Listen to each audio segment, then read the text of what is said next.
在家乐福那边换轮胎的，这算最小型的轮胎了。啊，前轮两条一起换，含工钱哦，3400元呢。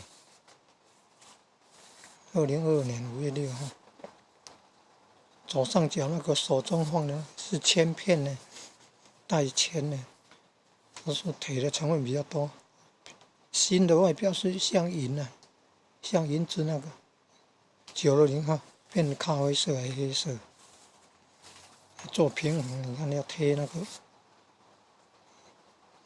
个铅片。你看比较那个胎纹，旧的磨的都快平了，3个参考点，你看都已经也跟地面可以接触了。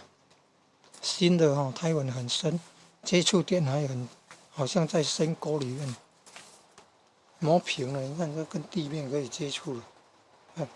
不换不行呢，检验不会通过呢，验车不会通过呢，换车子轮胎。